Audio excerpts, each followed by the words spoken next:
Xmen Evolution. Xmen Evolution was an animated show released in the early 2000s.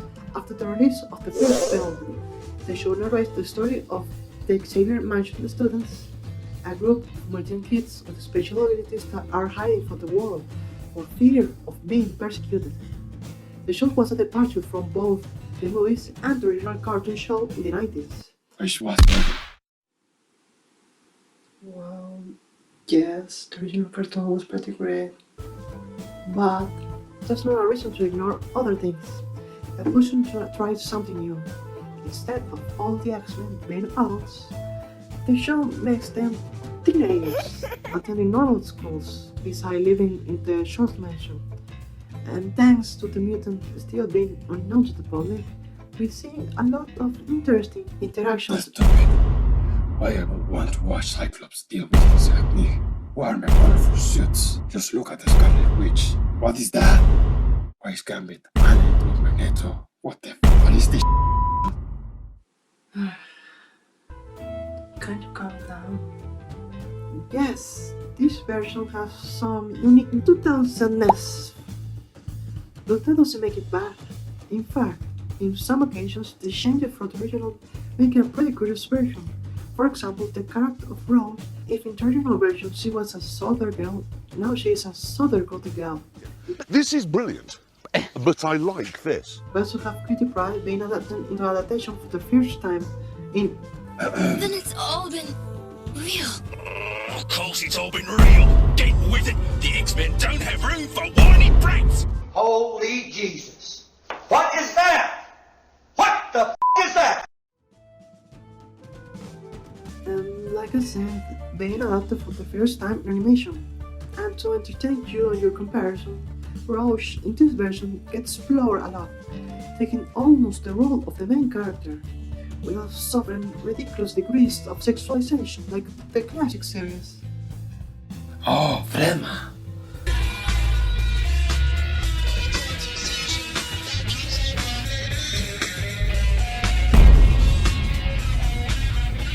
Okay, fair enough, but she still gets a lot of character development.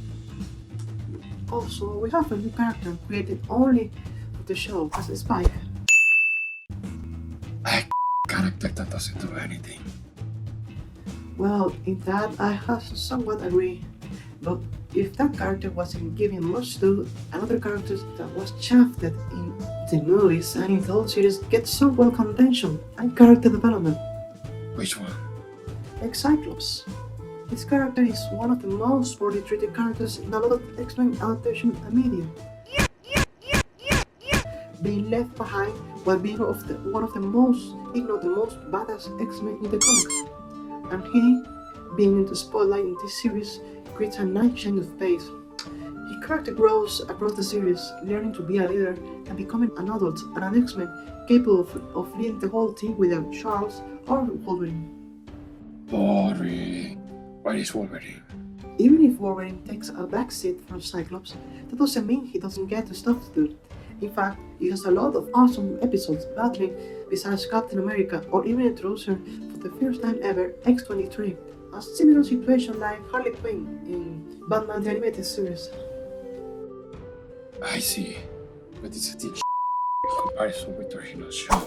I saw the first season of Evolution, and 80% was And I see now, and yes, the first season wasn't great. While some episodes were pretty good, the show was trying to find its own voice. And while the concept of the X-Men trying to blend with society in high school had the potential, the episode nature of the first season made the whole thing feel pointless. Things changed for the better in season 2, where it felt as if they gained confidence or permission from the network to do more stuff, allowing them to create a connective tissue within episodes and development in a meaningful way the characters while still being episodic. Season 2? How many is so hard? There are 4 seasons, and if season 2 was a big improvement, season 3 and 4 are on another level. A lot of what makes them great plots are plot points that I would prefer to not spoil.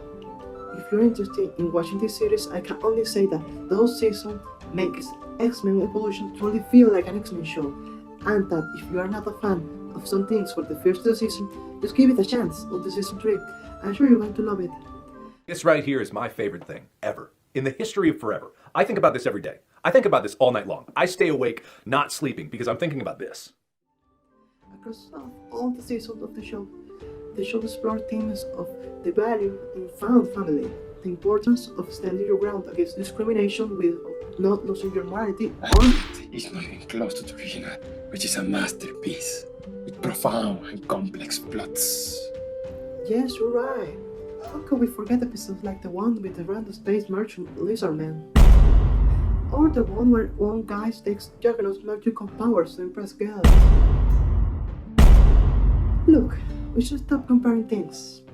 Each series offers its own thing. I don't think neither offers the perfect Xmen experience. So that was my 97.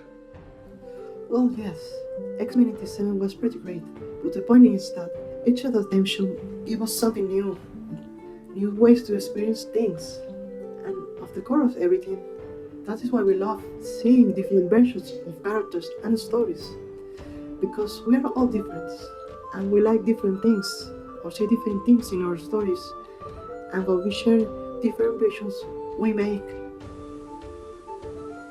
things better. And you brought a lot of points that I hadn't thought about it.